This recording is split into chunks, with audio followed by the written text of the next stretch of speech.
años, 7 años.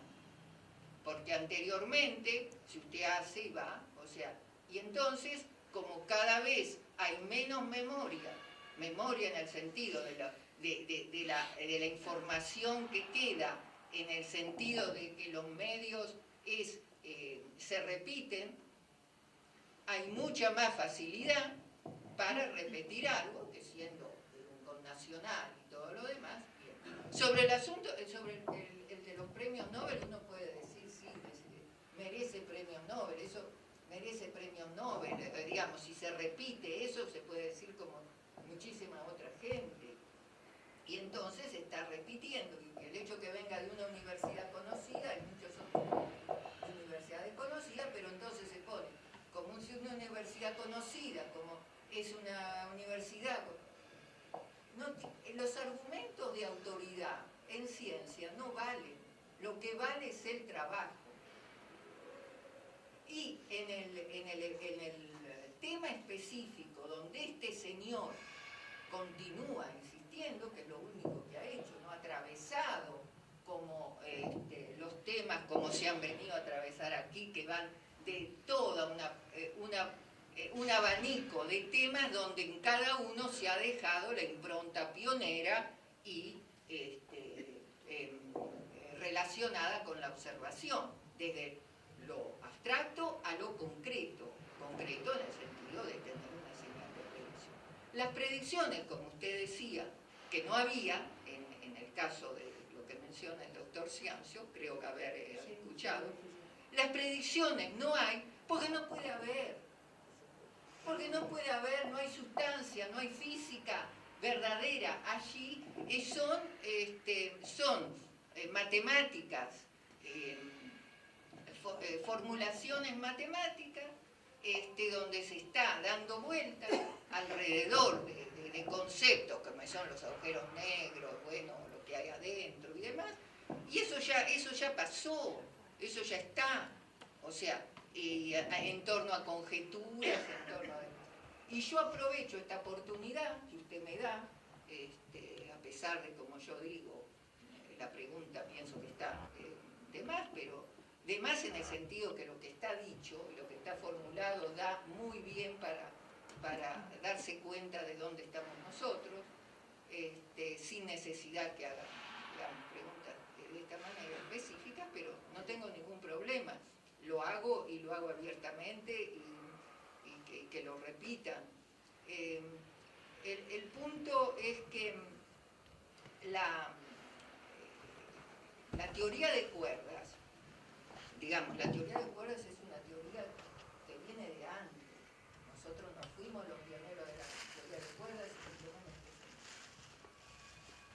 luego viene la correlación, la inclusión de la teoría de cuerdas, la adaptación para los agujeros negros y el universo, que fuimos nosotros, y en lo cual los que la habían hecho, que están allí en las universidades del hemisferio norte, en una de las universidades del hemisferio norte, que fueron los que iniciaron, o uno de los que iniciaron la teoría de cuerdas, pero que no se dieron cuenta ni hicieron lo que hicimos nosotros para los agujeros negros y el universo, cuando vieron que dos personas independientes desde su lugar salieron con semejantes trabajos, nos hicieron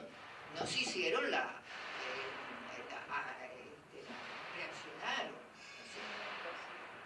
querían ubicar, como eso ocurre en ciencia, ocurre en otras cosas, querían ocupar el terreno ellos, porque no lo habían hecho. Eso era pionero, y fue pionero, porque estábamos en el CERN, en el Centro Europeo de la Recherche Nucléaire, que está en Ginebra, y yo de allí la lancé y trabajé con uno de los pioneros del CERN, que es Gabriele Veneziano, que al principio no creían en estos approaches, pero que vinieron luego porque vieron que había que hacer eso.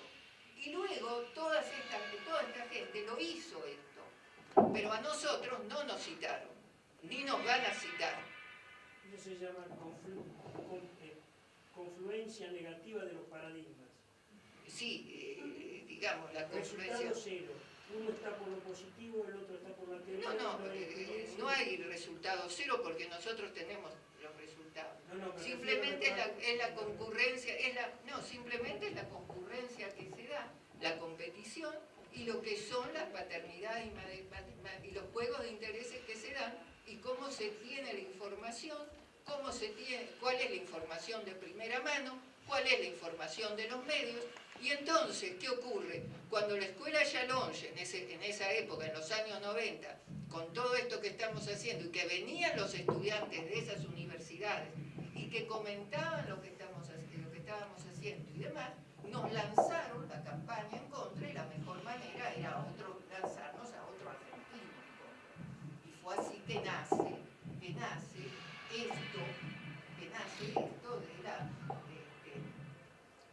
los medios de información y todo lo demás.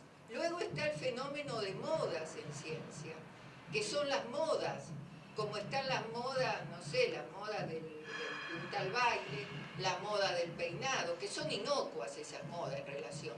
Están las modas luego de hacer cosas peligrosas, están las modas, ¿no es cierto? Hay modas que pueden ser peligrosas, otras menos. Pero está el fenómeno de modas. El fenómeno de modas es imponer algo o seguir algo. Pero es ese fenómeno, el restaurante de moda y todo lo demás. Y es el fenómeno que es muy simple y es el fenómeno de dónde va la gente, que dónde va Vicente, que dónde va la gente. Porque la gente que no sabe, la opinión se la hacen los medios de comunicación. Y entonces, este señor que no nos citaba, además, no nos citaba en nuestros trabajos, hicieron los trabajos sin citarnos. Y las ideas son nuestras. Hay mucha gente, esto se sabe, pero bueno, es como así le ocurrió a Poincaré, es como así le ocurrieron a otros. Se da acá. Lo otro, luego hay otro punto que es muy importante.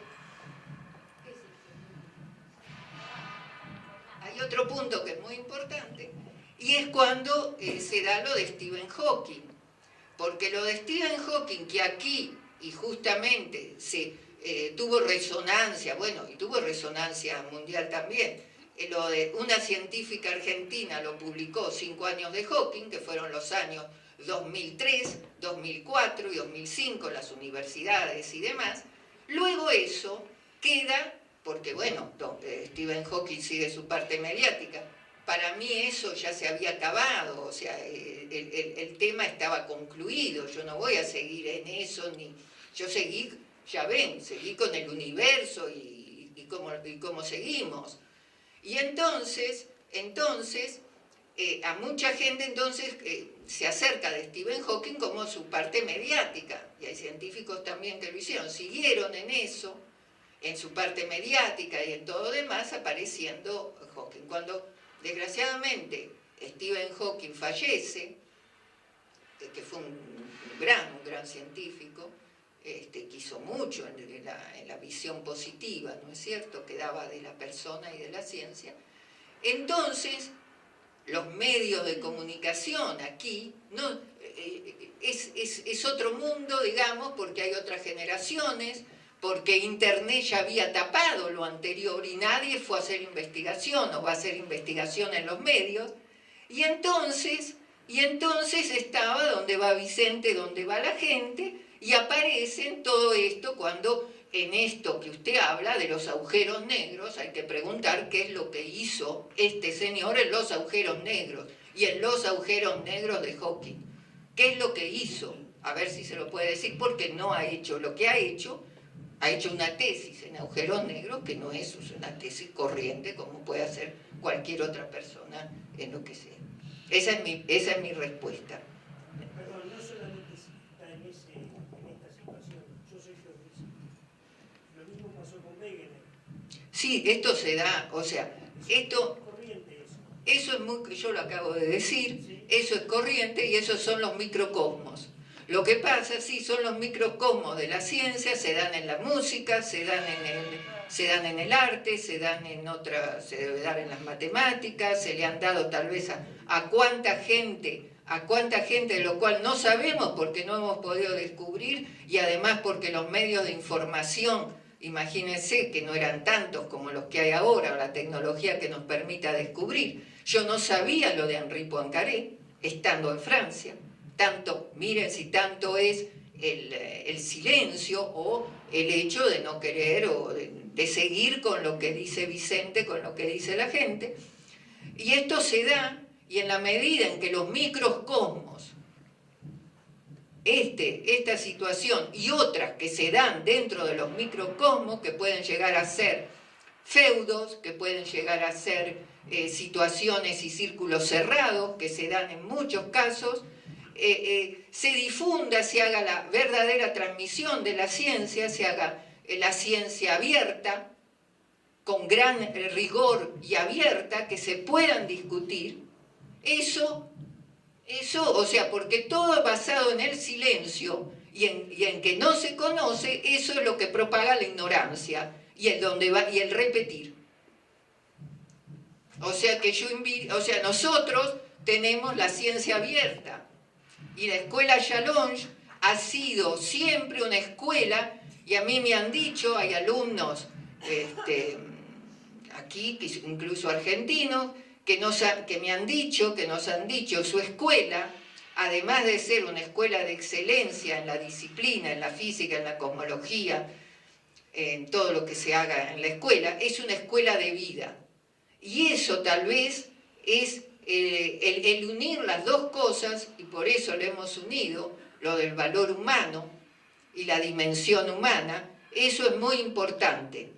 Eso es muy importante, el poder ser y permanecer nosotros mismos y sí mismos. Y yo tuve unas palabras para decir el no venderse,